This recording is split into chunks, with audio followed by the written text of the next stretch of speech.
Hey there, this is Jacques from Heroes and Legends, and welcome to another edition of the Magic the Gathering Market Watch. So first off, before I get started, I just want to give a quick shout out to my patrons on Patreon. Thank you for your continued support. I was able to get a new microphone, so bear with me. It's the first time I'm using it. Hopefully I will get this right. If the audio sounds weird, I will adjust, but so far in testing it sounded really good, so thank you all. I really appreciate it. I think it's going to really help the quality of our videos.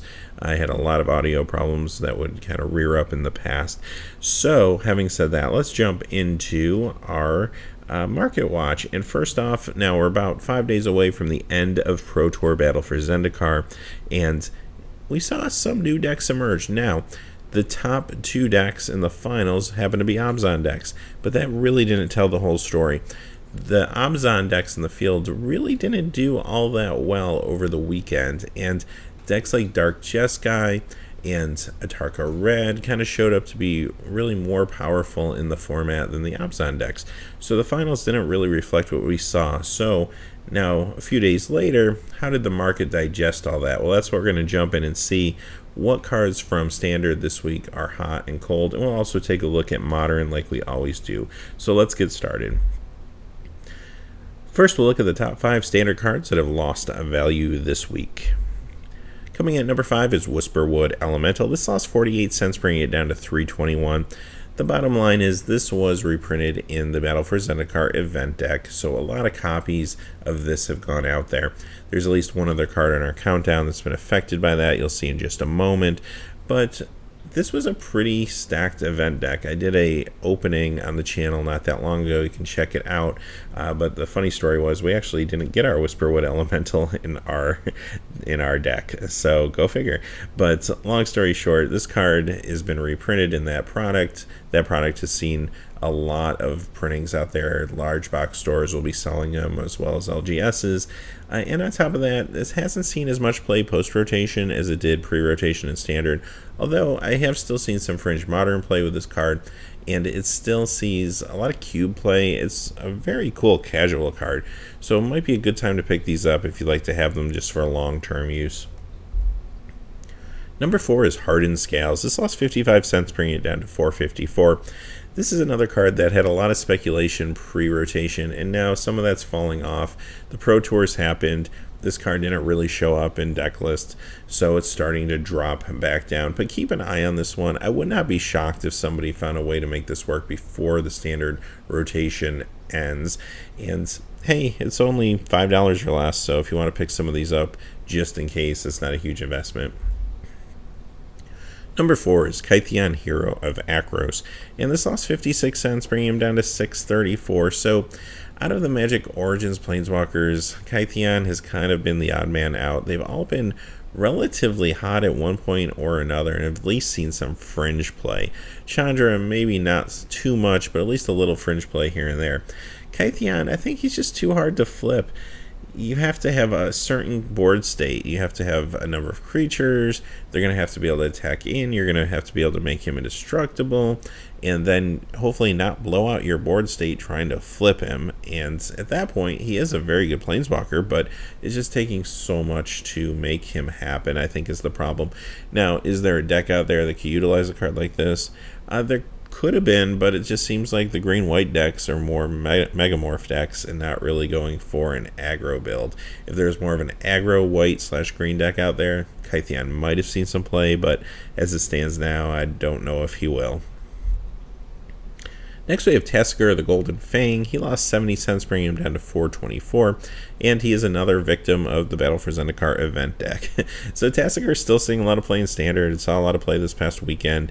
Sees Modern play, another good cube card or commander card. So again, if you want some of these for the long term for deck building, I'd pick them up. I mean, they're only $4 or $5. And the number 1 card that lost value this week was See the Unwritten. lost 86 cents, bringing it down to 520. Much like hardened scales, there's just a lot of speculation pre-rotation. A couple things people were trying to do with this card. One thought was it would be able to power out some of the huge Eldrazi's that would no doubt be in battle for Zendikar. And with some fringe examples aside, for the most part, Eldrazi's haven't been a huge thing in the metagame now that we're through the Pro Tour.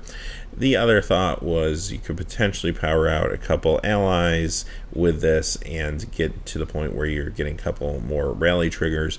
That hasn't really panned out either, and I think that cards maybe just a little too pricey for what you're trying to make it do in the standard environment, especially since the Eldrazi's kind of came out being maybe a little too fragile and in most cases can be removed relatively easily.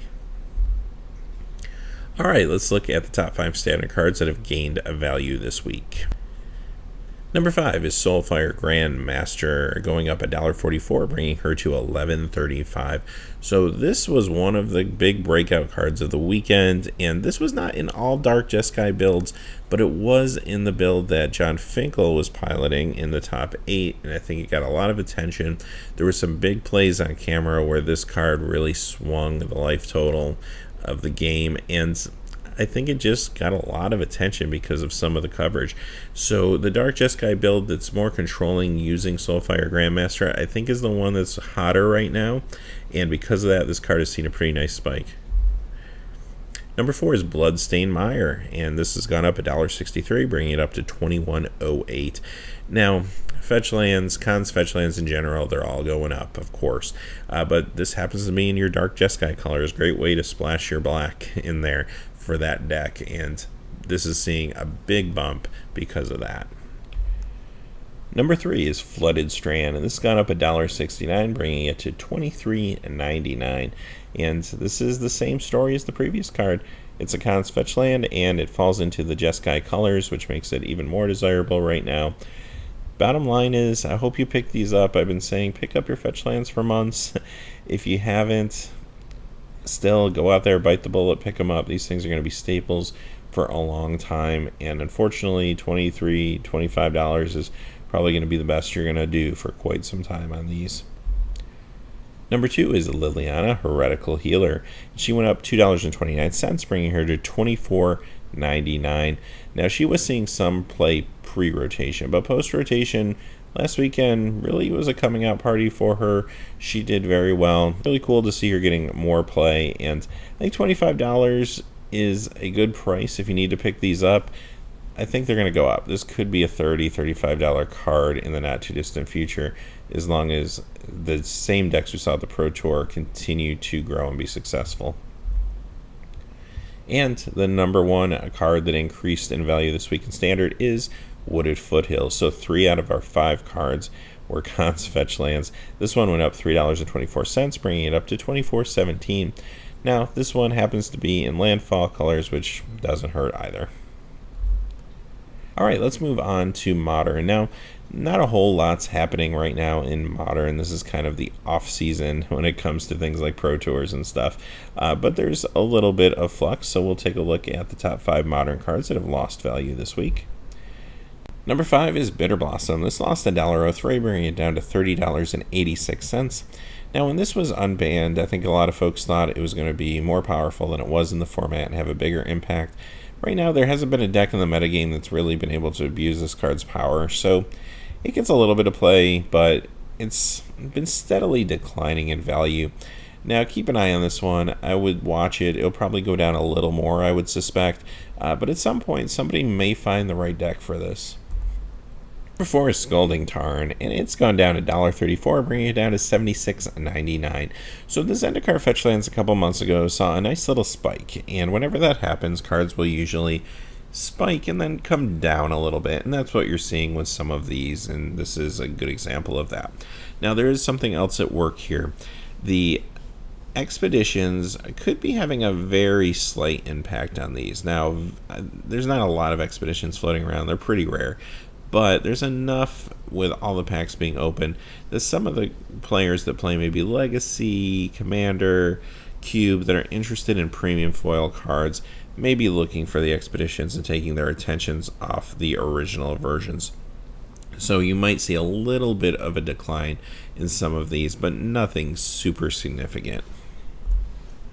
Number 3 is Misty Rainforest. Basically all the same reasons that I mentioned for Scalding Tarn, and this lost $1.41, bringing it down to 56.03.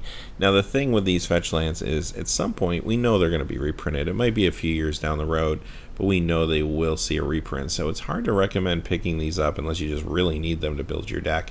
At some point, much like the Khans fetch lands, they'll come out again, and these will take a pretty big hit. Number 2 is Snapcaster Mage. He went down $1.73, bringing him to $61.99. Now the main reason for this is at last weekend's Pro Tour, they announced that there'll be a promo Snapcaster Mage for everyone who participates in the regional Pro Tour qualifier. So much like the Liliana of the Val we saw last year. Now it does have new art, which I know the internet did explode, but you know, I guess it just is the world we live in. I don't feel like Hasbro is comfortable putting the invitational players on the cards, and as these get reprinted, we're going to be seeing new art. I actually like the new art. Now, I don't know if I'm in the minority on that one, but the new art, I think the character on the card he's kind of in motion. He looks like he's fast, where the original art looked a little more slow and stoic, and he has kind of red and green sort of magic around him, which a lot of people kind of said, well, he's a blue card, but Snapcaster snapcasts back any color magic, so I don't know, I thought it was actually okay looking. I wouldn't say it's my favorite piece of art ever, but I didn't mind it at all. So hey, if you want to check it out, we did a video last week and this week in Magic the Gathering where we focused on it a little more. Coming in at number 1 is Blood Moon. This lost $1.79, bringing it to $42.11, and this is a card that also saw a spike a number of months ago, and it's just kind of stabilizing. Basically, I think Blood Moon is a $40 card. Now, in particular, we're looking at the 9th edition version here. This saw the biggest decline, which in a lot of cases is not super sought after compared to the rest because of the white border. Alright, let's look at the top 5 modern cards that have gained value this week. Coming in at number 5 is Liliana of the Val, and she increased 66 cents, bringing her to $94.95. And it's been a little bit of time now since she was the regional promo card. That seemed to keep her price in check. She was just hanging out around $95 to $100. But now that that season's passed and the new one's coming up, I think she's going to continue to increase. So keep an eye on this one. At some point, she could see a reprint, perhaps in a future Modern Masters. If that happens, she may take a small hit, but as we've seen in the past, Modern Masters hasn't really provided enough to drastically change the market in most cases. Number 4 is Manamo's School at Water's Edge, and this increased 69 cents, bringing it up to $22.26. Hey, you know, this is just a good staple card. It fits into a few different decks in Modern. I've also even seen some Legacy play with this. Good card. Keep an eye out on this one. This can continue to just keep creeping up. I wouldn't be shocked if another year this was a $35, $40 card. Number 3 is Crucible of Worlds, and this continues to be a hot card. The 10th edition version went up 82 cents, bringing it to $45. The 5th Dawn version went up 94 cents, bringing it to $42.25. Now, I mentioned this in past weeks. Some of this growth is due to Legacy more so than Modern. There is a pretty popular lands deck out there in Legacy that is utilizing this as a linchpin card. Now, technically it is a Modern card, which is why it's on our list, but a lot of this is being driven by Legacy. Number 2 is Glimmer Void, and this is another hot card recently, and it is part of Affinity, which has been pretty big recently in the Modern metagame. The Modern Masters version went up 98 cents, bringing it up to $27.82, and the Meriden version went up $1.41, bringing it to $27.54. And our number 1 card of the week in Modern is Grove of the Burn Willows, going up $2.48 to bring it to $59.51. Now, last week, Horizon Canopy, its partner in crime, was number 1 on our countdown. So these two just continue to grow. They're both around $60, which they've been steadily climbing, even though some weeks they do go down a little bit. But until they see a significant reprint, which one could argue that might never happen, they're going to continue to grow up. Grove of the Burn Willows especially has been a combo enabler in the past. It has seen a reprint in a From the Vault a few years back, but I don't really see this seeing a widespread reprint. And I don't know about Horizon Canopy either. That one maybe is a little more likely, but not so sure if you're going to see that in a regular standard type set or not. So, having said that, hey, as always, thanks for watching. Please remember to like and subscribe, and have a great day. Hey, thanks as always for watching. This video, like all my videos, was made possible by the generous support of viewers like you on Patreon. Even a donation of $1 helps me to keep growing this community and creating better quality videos for all of you. Check out our Patreon page for exclusive giveaways and future goals for the channel. If you haven't had a chance yet to subscribe, hit that subscribe button so you don't miss any of the MTG news, spoilers, set reviews, product openings, or finance videos on Heroes and Legends. Talk to you again soon, and have a good day.